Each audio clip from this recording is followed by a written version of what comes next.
Article 370 एक ऐसा कानून था जो जम्मू कश्मीर को अलग पहचान देता था। इसने स्टेट को थोड़ा स्टेटस दिया और देश के साथ थोड़ी दूरी बनाई। इस कानून की वजह से कश्मीर में कई सारी समस्याएं बढ़ी, जैसे कि विकास की कमी और कानूनी उलझे। 2019 में सरकार ने इस आर्टिकल को हटाने का फैसला लिया, जो देश में एक बड़े बदलाव का संकेत था। इस फैसले का मकसद ये था कि राष्ट्रीय एकता को मजबूत करना और जम्मू कश्मीर को देश के अन्य हिस्सों के बराबर लाना। लेकिन ये कदम किसी को पसंद नहीं आया, बहुत जगहों पे विरोध भी हुआ। लेकिन क्या आर्टिकल 370 हटाना सच में जरूरी था, या फिर इसके हटाने से कश्मीर की हालात और भी खराब हुई? और हम इस सच्चाई को ढूंढने की कोशिश करेंगे आपके सामने, बिना किसी धोखे के। तैयार हो जाइए एक ऐसे सफर के लिए जहां हम सच से रूबरू होंगे, बिना किसी रोक टोक के। पाकिस्तान का आइडिया 1930 इकबाल की स्पीच से शुरू हुआ था, जहां उन्होंने एक सेपरेट मुस्लिम स्टेट की डिमांड रखी थी। उन्होंने कहा था कि इस्लाम एक सिर्फ मजहब नहीं है, एक सिस्टम है, और इस सिस्टम को बचाने के लिए मुस्लिम को एक अलग मुल्क चाहिए। 1940 में लाहौर रेजोल्यूशन पास हुआ, जिसमें कहा गया कि मुस्लिम्स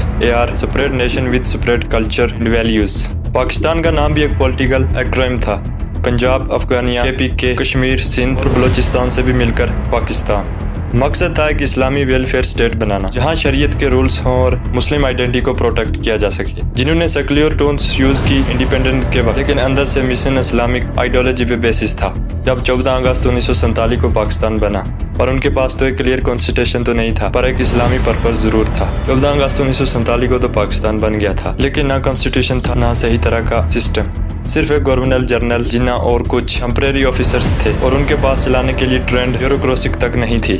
सबसे बड़ा क्राइसिस रिफ्यूजी का था। 1.5 करोड़ से ज्यादा लोग इंडिया पाकिस्तान के बीच माइग्रेट कर रहे थे। लाखों लोगों का कत्लेआम हुआ और पाकिस्तान का नया मुल्क खून और आग के समुद्र में डूब रहा था। कश्मीर का इशू तुरंत शुरू हो गया जब पाकिस्तान ने ट्राइबल मिलिटेंट्स भेजकर कश्मीर को कब्जा करने की कोशिश की। फाइनेंशियल क्राइसिस इतना था कि पाकिस्तान के लिए नोट छापने के लिए सिस्टम भी नहीं थे। शुरुआत में इंडियन रिजर्व बैंक ने पाकिस्तान के लिए करेंसी छुपाई। सिर्फ 34 करोड़ रुपए मिले थे ट्रेजरी में, जो एक नए मुल्क के लिए कुछ भी नहीं था। इंडस्ट्री काफी कम थी और जो भी इकोनॉमिक सेटअप था वो भारत में छूट गया। 22 अक्टूबर 1947 को पाकिस्तान ने एक गुप्त युद्ध की शुरुआत की, जिसे ऑपरेशन गुलमर्ग कहा गया। पाकिस्तान ने रेगुलर आर्मी नहीं भेजी, बल्कि ट्राइबल्स और एक्स आर्मी सोल्जर्स को भेजकर एक साइलेंट इन्वेजन किया।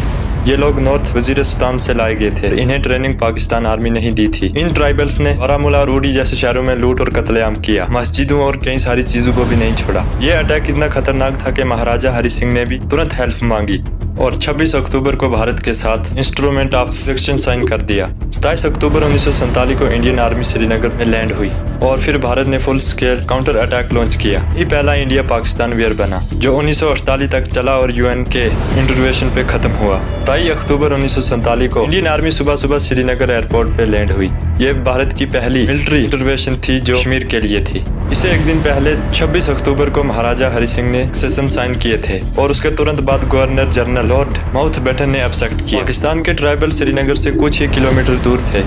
अगर थोड़ा सा और लेट होता तो आज शायद कश्मीर पाकिस्तान के कब्जे में होता। भारत ने तुरंत आर्मी भेजने का फैसला किया, क्योंकि कश्मीर भारत का हिस्सा था। इंडियन ट्रूप्स ने पहले श्रीनगर को श्योर किया, फिर बारामूला उरी को पाकिस्तान अटैक से फ्री किया। आर्मी के आते ही कश्मीर का नक्शा बदल गया, क्योंकि ये एक सिर्फ ट्यूटोरियल फाइट नहीं, एक हिस्ट्री का लर्निंग पॉइंट बन गया। जनवरी 1948 में भारत ने कश्मीर डिस्प्यूट को 19 नेशन के सामने रखा। इसका मकसद था इंटरनेशनल प्लेटफॉर्म पे अपनी बात करना। UN सिक्योरिटी काउंसिल ने कश्मीर इशू को अपने एजेंडा में शामिल किया और एक कमीशन बनाया, जिसे UN commission for India and Pakistan UNCIP कहा गया। UNCIP दोनों देशों को सीज फायर करने का और नेगोशिएशन शुरू करने को कहा और कश्मीर में प्लेबिसाइड करने की बात भी की गई, लेकिन पाकिस्तान ने इस प्रपोजल को पूरी तरह से एक्सेप्ट नहीं किया। इसी वजह से इशू आज तक सुलझे नहीं। 1949 में दोनों देशों के बीच सीज फायर एग्री हुआ, जिसे लाइन ऑफ कंट्रोल LOC की शुरुआत है, जो आज तक बाउंड्री जैसी काम करती है। UN का मीडिएशन प्रोसेस कॉम्प्लेक्स लंबा चला और कश्मीर के स्टेटस पर कभी फाइनल डिसीजन नहीं हो सका। इसलिए आज भी कश्मीर डिस्प्यूटेड टेरिटरी बना हुआ है, जहां दोनों तरफ पॉलिटिकल और मिलिट्री टेंशन बने हुए हैं। दिसंबर 1948 तक भारत और पाकिस्तान के बीच कश्मीर में लड़ाई चल रही थी। फिर UN के दबाव पर दोनों देशों ने सीज फायर पे सहमति की। 1 जनवरी 1949 को यह सीज फायर लागू हुआ, जिसमें दोनों तरफ से आग लगाना बंद करने का वादा हुआ। इस सीज फायर के बाद टेम्परेरी एक बाउंड्री तय हुई, इसे लाइन ऑफ कंट्रोल LOC के नाम से जाना गया।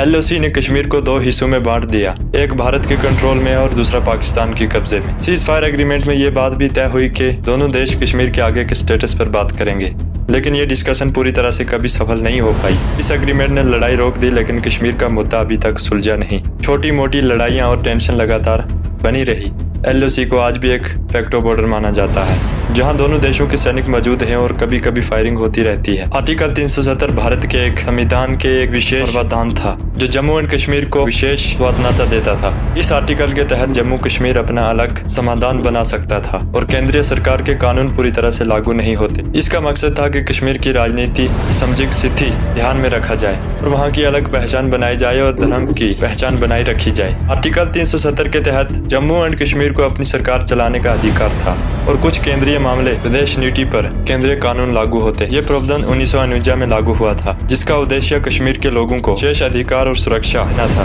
2019 में भारत सरकार ने आर्टिकल 370 को समाप्त कर दिया जिसमें कश्मीर की विशेष स्थिति खत्म हो गई और पूरा भारत वहां लागू हुआ। इस कदम से राजनीतिक और सामाजिक बदलाव आए, विदेश में और विदेश में अलग अलग प्रतिक्रियाएं पैदा की। 2019 में आर्टिकल 370 हटाने के बाद जम्मू एंड कश्मीर का विशेष दर्जा खत्म कर दिया गया। इसके बाद जम्मू एंड कश्मीर को दो ग्रंथीय स्थिति दर्शन में बांट दिया गया जिसमें जम्मू और कश्मीर लद्दाख शामिल है। इससे केंद्रीय सरकार का पूरा नियंत्रण वहां हो गया और वहां के कानून और व्यवस्था केंद्रीय कानून के अनुकूल हो गए। कुछ नए कानून जैसे कि लैंड रिफॉर्म्स, अन्य केंद्रीय कानून लागू किए गए जो पहले वहां लागू नहीं होते थे। इस कदम से राजनीतिक और सामाजिक बदलाव आए। इसमें नए विकास का अवसर भी बनने पर कुछ जगह पर विवाद और अंतोष भी देखा गया। कश्मीरी लोगों की भिन्न भिन्न प्रतिक्रिया रही जिसमें कुछ ने इसे संविधान समस्या के रूप में देखा और कुछ ने इसे प्रगति के रिश्ते कहा। 2019 में आर्टिकल 370 खत्म होने के बाद जम्मू कश्मीर पर भारत का संविधान पूरी तरह से लागू हुआ। पहले वो कुछ अलग कानून लागू थे पर अब केंद्रीय कानून पूरे प्रदेश में लागू हुए। राज्य का विशेष दर्जा खत्म कर जम्मू कश्मीर को दो केंद्रीय प्रदेश में बदल दिया गया। इसके चलते ही वहाँ की सरकार और कानून व्यवस्था में बड़े बदलाव आए जहाँ केंद्रीय सरकार का अधिक प्रभाव बढ़ा। कानून के लिए अधिकार और कानून के लिए केंद्रीय कानून सबसे ऊपर हो गया और वहाँ के नागरिक नए कानूनी फ्रेमवर्क के तहत आए। इस परिवर्तन से जम्मू कश्मीर की राजनीति और व्यवस्था में नई दिशा मिली और कुछ जगहों पर इसे विवाद और चुनौतियां भी सामने आई। तो दोस्तों ये थी हमारी डेली डिस्कशन आर्टिकल 370 खत्म होने पर और जम्मू कश्मीर पर उसके प्रभाव के बारे में। और आपके क्या विचार हैं नीचे कमेंट्स में जरूर बताएं और इस चैनल को सब्सक्राइब कर लें ऐसी ही जानकारी वीडियो देखने के लिए। मिलते हैं किसी नई वीडियो में नए टॉपिक के साथ जल्द ही।